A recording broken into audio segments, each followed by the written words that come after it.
Chers amis des mots, je vous souhaite la bienvenue sur Sentimentalité, le podcast où on parle émotions, santé mentale et littérature. Je m'appelle Stéphanie Manita, je suis écrivaine et je vous invite à explorer avec moi tout ce que ce mélange peut donner auprès de mes bouquins ou de mes invités. C'est parti! Tome 2, chapitre 4, Patte froide, cœur chaud. J'espère que cet épisode ne va pas être trop absurde. Parce que pour tout vous dire, normalement, le thème de l'enregistrement d'aujourd'hui, c'était ancienneté de l'idée, origine de l'idée, travail édito sur humour.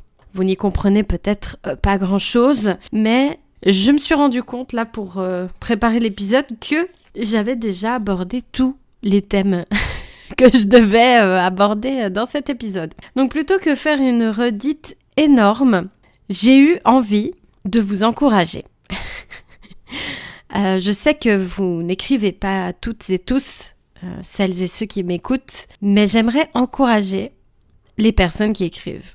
Parce qu'au fond, c'est un peu ça, le but de ma vie, le but de mes romans. C'est encourager les personnes qui ne se croient pas capables de réaliser ce qu'elles ont envie de réaliser. Et je ne parle pas seulement des personnes qui traversent ces périodes de doute de manière durable. Je parle aussi à ces personnes qui n'ont jamais douté et qui d'un coup sont confrontées à une période difficile où elles pensent ne plus pouvoir écrire du tout alors qu'elles l'ont toujours fait, où elles pensent que la pression qui pèse sur leurs épaules ne suffit plus à les stimuler ou au contraire, qu'elle est tellement énorme que tout est paralysé. C'est mon cas d'ailleurs, je supporte très mal la pression et je peux comprendre que d'un coup, on se sente submergé et d'un coup, on est convaincu du plus profond de notre être qu'on n'est plus fait pour ça. Récemment, je regardais une vidéo de Margot Liseuse, de laquelle j'ai déjà parlé, où elle parlait justement de son roman. Elle avait commencé à écrire un récit plutôt orienté sur les peuples nordiques de l'époque, les Vikings et compagnie, donc avec toute cette mythologie nordique qu'on aime tant. Et elle disait que elle a laissé tomber. Elle a laissé tomber parce que elle pense que peut-être il y a des gens faits pour écrire des histoires et d'autres pas. Sur le fond, je ne peux pas la contredire, c'est-à-dire que bien sûr, il y a des gens qui vont spontanément vers un métier et on parle alors pour moi de vocation, c'est-à-dire que la personne est faite pour ça et c'est plutôt évident qu'elle ne se voit pas ensuite sur une autre voie. Mais est-ce que ça veut dire que parce que ce n'est pas tout à fait fluide, parce qu'il faut travailler plus dur, qu'on n'est pas fait pour ça? Ça, j'en suis pas convaincue. Je prône depuis peut-être 1 année et demie facilement que lorsque ce n'est pas fluide, il faut peut-être questionner les choses. Et c'est tout à fait légitime, c'est tout à fait normal et je pense que c'est sain de se questionner, de se dire mais pourquoi quand je fais quelque chose, il y a cette lutte interne et cette lutte constante contre le monde extérieur qui m'empêche d'aller là où j'ai envie d'aller. Pour moi, effectivement, c'est le moment du questionnement, c'est-à-dire est-ce que vraiment je suis censée aller là? Est-ce que peut-être à un autre moment je pourrais pas y revenir avec de meilleures dispositions, avec un meilleur état d'esprit, avec tout un contexte qui ferait que enfin ce serait fluide par là. Mais est-ce qu'il faut pour autant placer un caractère définitif sur cette constatation et dire je ne suis pas faite pour ça? Je trouve que ça nous met dans des positions où en fait on baisse les bras. Et en soi, on a le droit aussi de baisser les bras de temps en temps. Mais pourquoi? Je veux dire, l'idée d'aller dans cette direction, l'idée de s'obstiner sur un chemin qui n'a pas l'air d'être fait pour nous, elle ne vient pas de nulle part. Elle vient d'une envie, d'un besoin profond d'aller dans cette direction. Donc, dire qu'on n'est pas fait pour ça parce que on se disperse, parce que c'est pas le moment, parce que c'est plus difficile de faire ça qu'autre chose, pour moi, c'est pas la solution. Et surtout, ça donne à nouveau un caractère à la chose en question, en l'occurrence l'écriture par exemple, une ambiance négative, quelque chose en mode bon, c'est dans ma tête depuis tellement longtemps Et en fait, je suis pas faite pour ça, alors je laisse de côté. Moi, j'admire les personnes qui font 20 millions de choses par jour. Mais des choses différentes. J'admire ces personnes qui peignent, ces personnes qui écrivent des musiques, ces personnes qui font de la musique, ces personnes qui écrivent des textes, ces personnes passionnées, en fait, multi-passionnées. Mais la société, malheureusement, elle n'admire pas ces gens-là. La société, elle dit qu'il faut faire une seule chose à la fois ou qu'il faut faire tout plein de choses complètement inutiles. Et après, la société aussi questionne cette notion d'utilité. Pour elle, l'art, par exemple, n'est pas quelque chose de suffisamment sérieux, de suffisamment important, de suffisamment professionnalisé pour en faire un métier principal. On le voit d'ailleurs beaucoup dans notre société occidentale où beaucoup d'auteurs, beaucoup d'artistes, de peintres, de danseurs doivent faire un autre métier à côté, un métier qu'on appelle alimentaire. C'est le tableau de nos sociétés et on estime que certaines professions sont plus utiles que d'autres. Par exemple, pendant le Covid, il a été question d'arrêter les spectacles pour limiter la propagation du virus et en soi, c'était une bonne idée puisque ça a fonctionné. Mais on a aussi entamé une réflexion autour de ces professions du spectacle, du cinéma, du divertissement, de l'art et on a dit que c'était pas nécessaire pour vivre. Quand je me regarde, moi, qu'est-ce que j'ai fait pendant le Covid ? J'étais pas au chômage technique, au contraire, on a ouvert une unité pour aider les personnes dans le besoin. Donc j'ai travaillé pendant le Covid, je suis restée peut-être une semaine à la maison et après on a 2 semaines peut-être. Et ensuite on a dû se déplacer à cette unité avec des plexiglas, avec des masques, avec tout ce qu'il fallait pour recevoir les gens, mais on recevait des gens en détresse toute la journée pour les aider. Malgré tout, à côté de ça, les fois où j'étais en télétravail, j'ai écrit. Première chose que je faisais le matin, j'écrivais. Je traitais mes dossiers de manière tout à fait adéquate, bien sûr, mais on le sait aujourd'hui, en télétravail, on travaille beaucoup plus vite qu'au bureau, par exemple. On est plus efficace parce qu'en fait, on est dans notre environnement. Et du coup, je m'accordais ce moment d'écriture. Et je pense que si je n'avais pas écrit, j'aurais beaucoup plus mal supporté cette période que si je ne m'étais pas plongée dans cette écriture-là. J'étais d'ailleurs en train d'écrire Corps de l'âme, pas de veine pour toi. C'était l'histoire que je devais écrire, c'est l'histoire que j'écrirais si je ne pouvais écrire qu'une seule histoire, je l'ai dit plusieurs fois.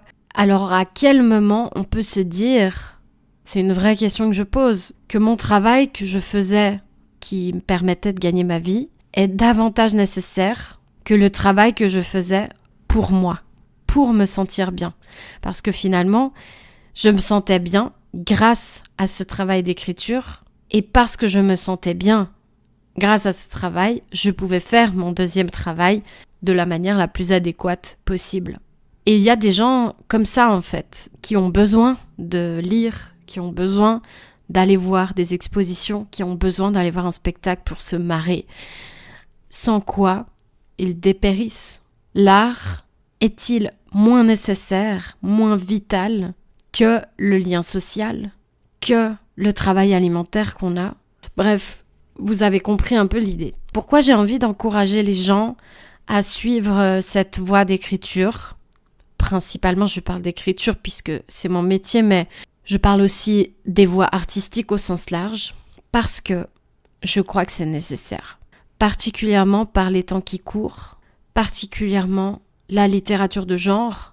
Et c'est pas pour défendre mes amis et l'association de laquelle je fais partie, le Gaélig, donc le groupe des auteurs helvétiques de littérature de genre, mais c'est parce que je vois au fur et à mesure, au fil du temps, que la littérature de genre pose de réelles questions sociétales, que peut-être la littérature blanche a posé pendant des années et desquelles en fait elle a fait le tour.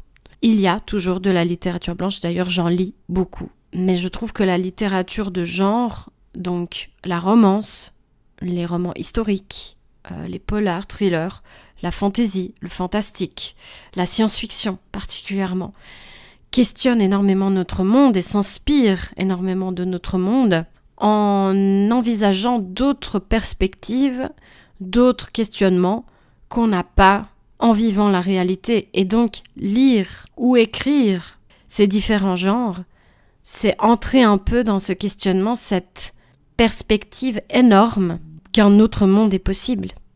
Mieux ou pas, c'est encore une autre question, mais un autre monde est possible. Et est-ce qu'on ne pourrait pas s'inspirer de ce monde possible pour créer la société de demain ? Bien sûr qu'il y a des professions qui vont rationaliser ça. Je pense notamment aux professions scientifiques et je pense aux sciences humaines aussi, donc tout ce qui est étude des civilisations, la sociologie et même le travail social, j'entends, où on est en constant contact avec des personnes qui vivent dans nos mondes réels. Et grâce à ça, grâce à ces concepts aussi qu'on rencontre dans nos études, etc., on arrive à des réflexions possibles, vraiment réalisables, j'entends. Mais la fiction a cela de beau que tout est possible. Parfois, ça ne tient pas la route, scientifiquement parlant, humainement parlant, mais les questions scientifiques et les questions humaines qui sont soulevées dans ces littératures permettent d'ouvrir l'esprit de la personne qui l'écrit ou de la personne qui découvre cet ouvrage.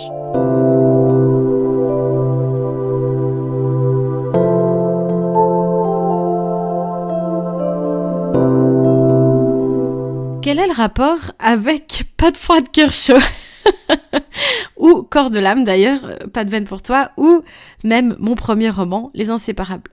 Je me suis beaucoup inspirée, vous l'aurez écouté dans les précédents épisodes, je vous conseille de le faire d'ailleurs parce que j'ai développé énormément de réflexions et d'ailleurs des épisodes que j'ai écrits sur Les Inséparables et que j'ai enregistrés ont découlé énormément de réflexions par la suite. Mais vous le verrez du coup, toutes mes réflexions viennent de la vraie vie finalement. Et même si j'écris que de la fiction pour le moment, je crois que c'est la vraie vie qui m'a inspiré tout ça, qui m'a inspiré un monde où la résilience en fait ne fait pas tout à fait mal.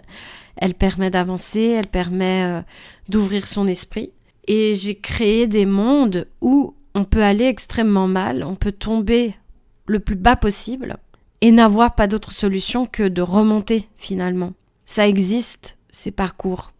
Ils existent et je m'en suis inspirée pour créer mes histoires. Donc j'ai envie de vous encourager, que vous écriviez ou pas, que vous fassiez un autre art ou pas, à imaginer.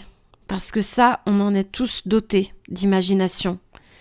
Bien sûr, à certains niveaux aussi, les personnes qui sont habituées à imaginer vont avoir une facilité à visualiser ce monde. Mais on a tous pris l'habitude de se projeter.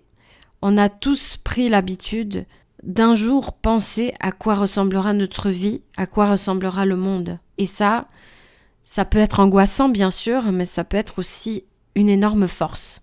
Je parlais de résilience tout à l'heure et je pense que oui, bien sûr que nos sociétés, elles sont pourries. Jusqu'à l'os parfois. Quand on voit tout ce qui émerge aujourd'hui, quand on regarde les actualités, quand on voit ce qui se passe sous nos yeux sans que personne ne réagisse, on se dit peut-être qu'on a atteint un point de non-retour. Souvent, je suis un peu nostalgique, mélancolique. Mais dans les espaces positifs que j'aime imaginer que cette explosion de choses négatives qui nous arrivent dans la tronche, régulièrement, quotidiennement, peut donner lieu à un monde oufissime. Parce qu'en fait, chaque changement dans la vie instaure un bouleversement. On n'aime jamais changer, c'est vraiment très rare. Et même dans les personnes qui aiment bouger, qui aiment évoluer, qui aiment toujours consommer et voir de nouvelles choses, il y a une peur du changement. C'est, je crois, le fondement de l'être humain, en fait. Pourtant, c'est ce changement, c'est ces bouleversements, et on est dans une période de bouleversement extrême, qui va nous pousser à réimaginer, à reconcevoir le monde de demain. Et dans mes espaces positifs, on va les appeler comme ça, ça m'est venu comme ça, j'arrive à me dire que ça peut être vachement cool de réimaginer le monde, de reconcevoir le monde. Ça fait peur.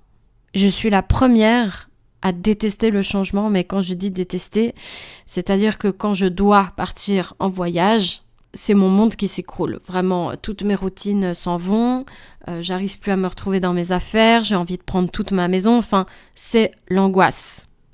et c'est que des vacances. Ok. Donc un bouleversement total au point que le monde entier dans lequel je vis s'effondre, c'est l'angoisse ultime pour moi. Malgré tout, j'ai envie de penser que à ce moment-là, quand on va imaginer que tout ce qu'on a connu jusqu'à maintenant ne peut plus exister pour X ou Y raison, et qu'il va falloir tout repenser, j'en suis au point de me dire que peut-être ça peut être excitant. Et je trouve qu'on a énormément de ressources. On a l'histoire, bien sûr, on a notre passé, duquel on s'inspire pas toujours très bien, je dois dire, mais il est là. On a le mérite pour l'instant d'avoir gardé des traces de cette histoire, mais on a aussi la fiction. Et la fiction est une ressource, un trésor en fait, j'ai envie de dire, absolument merveilleux. Parce que dans la fiction, on a de tout. On a des choses possibles, inspirées de la réalité, et on a des choses sorties de l'imagination de personnes très créatives qui se sont dit, si la société pouvait être comme ça, ce serait vachement cool. Et ça nous semble pas possible au moment où on consomme ce monde, où on s'immerge dans ce monde. Et pourquoi pas finalement ? On pourrait se dire, et pourquoi pas finalement ? Je reviens sur le lien avec mes romans. J'ai dû travailler sur l'humour pour Pat Frat Cœur Chaud. Jusqu'à maintenant, je travaille et je suis très à l'aise sur le drame, sur le parcours de vie difficile de gens, sur des personnages écorchés par la vie, sur la résilience et son côté un peu tordu des fois, justement, de se dire on traverse des épreuves, on ressort plus fort. C'est pas tout à fait ça la résilience, c'est la capacité à dépasser les traumatismes, mais les traumatismes, ils ont été vécus et on s'en serait bien passé. Je travaille sur tout ça. Et là, avec Pat Frat Cœur Chaud, je suis sortie de ma zone de confort et j'ai voulu un roman plus léger, un roman positif, où la protagoniste va mal au tout début du récit, mais où on ne la voit pas s'effondrer concrètement toutes les 2 secondes. Enfin, il y a bien sûr des épisodes un petit peu compliqués pour elle, mais j'entends la question de s'en sortir, elle est un peu relayée sur le côté, comme je l'ai dit dans de précédents épisodes, par la romance en fait, qui se met au centre et qui amène ce suspense, cette tension de quand et comment vont-ils finir ensemble. C'était nouveau pour moi, c'était un changement, un bouleversement, et le premier mois où j'ai écrit cette histoire, j'ai eu vraiment beaucoup de peine parce que c'est comme imaginer un nouveau monde, quelque chose que j'ai jamais créé jusqu'à maintenant, et me dire finalement, c'est possible. Et je me le suis dit surtout au 2e mois où j'ai écrit cette histoire, en retrouvant cette écriture, en retrouvant le but et la raison pour laquelle je suis allée vers du changement. Je me suis dit, voilà, elle était là, ma raison d'écrire cette histoire.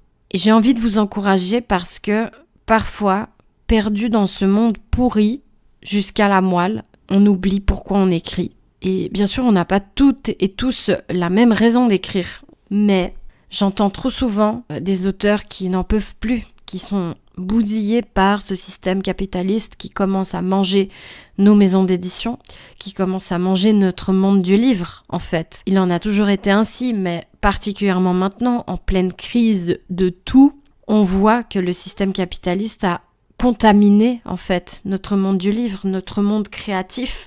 C'est pareil avec la peinture, c'est pareil avec la danse. C'est pareil avec la musique. J'ai la conviction profonde que revenir régulièrement à cette raison d'écrire, à cette envie d'écrire, c'est la clé pour sortir de ce système capitaliste, ne serait-ce que pendant la période où on écrit. Parce que pendant qu'on écrit, pendant qu'on crée, pendant qu'on vit notre art, il n'y a pas de capitalisme. Et je crois que c'est ça que nos ancêtres aussi, en luttant, en vivant, en traversant des guerres, ont voulu conserver en défendant la culture, c'est la source de la créativité. Personne ne peut mettre de capitalisme là-dedans. Personne ne peut mettre du patriarcat là-dedans. Personne ne peut atteindre notre âme profonde, notre connexion profonde avec l'art. Tout comme personne, pour moi, ne peut atteindre la raison profonde qui fait qu'on s'est mis un jour à dessiner, à bouger, à chanter, à écrire.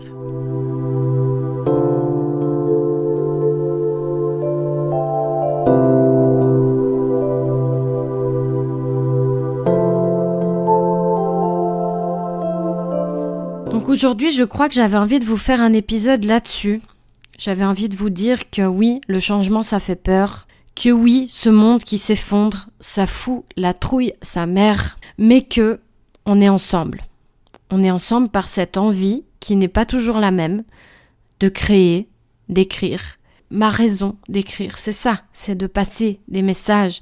C'est de passer à travers des personnages, à travers des univers, à travers mes questionnements, à travers mon vécu, toutes mes réflexions qui sont profondément ancrées en moi, qui font partie de moi et qui me donnent ce but dans la vie d'écrire. Et là-dedans, je ne vois aucune pollution, je ne vois aucun argent, je ne vois aucun intérêt autre que celui de transmettre et de partager. Et je crois que l'art permet ça aussi. L'art permet de créer du lien. Et dans nos sociétés hyper connectées mais complètement déconnectées les uns des autres, on a besoin de liens. Donc, je vais finir cet épisode en disant que j'arrêterai jamais d'écrire. Peu importe si c'est sur un ordinateur, dans un carnet ou même dans ma tête. Parce que je l'ai déjà dit dans plusieurs épisodes, pour moi écrire, ça ne commence pas que sur le papier ou que quand on commence un premier jet d'un texte. Ça commence quand on a l'idée. Quand on imagine ce qu'on va écrire, quand on vit des scènes de ce qu'on va écrire. Ça marche pour les souvenirs, ça marche pour qui on est, ça marche pour ce qu'on veut devenir. L'art, je trouve, permet tout ça. Et c'est en ça que c'est beau, c'est en ça que c'est vital et que c'est nécessaire. Donc si, comme moi, l'écriture vous fait vivre, pas financièrement on s'entend, mais psychologiquement, émotionnellement, spirituellement, alors s'il vous plaît, n'arrêtez jamais d'écrire. Peu importe ce qu'on vous dit, peu importe ce qu'on veut vous faire penser, peu importe ce que tout ce monde en décadence veut vous faire penser, si vous écrivez que vous avez envie d'écrire, de créer, alors vous êtes faite et fait pour ça. Ne questionnez pas cette réalité. Questionnez peut-être les moyens pour y arriver, les outils que vous avez à disposition. Considérez bien sûr les limites qui sont les vôtres, mais n'arrêtez jamais. N'arrêtez jamais d'imaginer, n'arrêtez jamais d'écrire. Allez au bout de votre projet, même si c'est 2 lignes, même si c'est 3 pages, même si c'est 500 ou 1000 pages. Terminez ce pourquoi vous êtes né, partagez, échangez, transmettez. C'est ça que moi je veux donner comme but à mon existence. J'espère que ce petit épisode interlude plein de motivation vous donnera envie de faire pareil, parce que je trouve que notre monde est beau et qu'on peut le rendre encore plus beau. On a cette capacité-là en nous. Elle nous appelle, elle nous entraîne par la main. Je pense qu'il faut la saisir, tant qu'on le peut, autant qu'on le peut aussi. Vivons notre art, vivons notre passion, et le monde ira mieux. Je vois pas d'autres issues que celle-là en fait. Qu'est-ce que vous en pensez ? Je vous laisse me dire en commentaire. Je vous laisse tranquille à vos occupations et à votre écriture si vous écrivez, et à votre art si vous êtes un artiste ou une artiste. À tout ce que vous êtes, je vous souhaite tout de bon et je vous dis un immense merci d'avoir écouté cet épisode jusqu'au bout.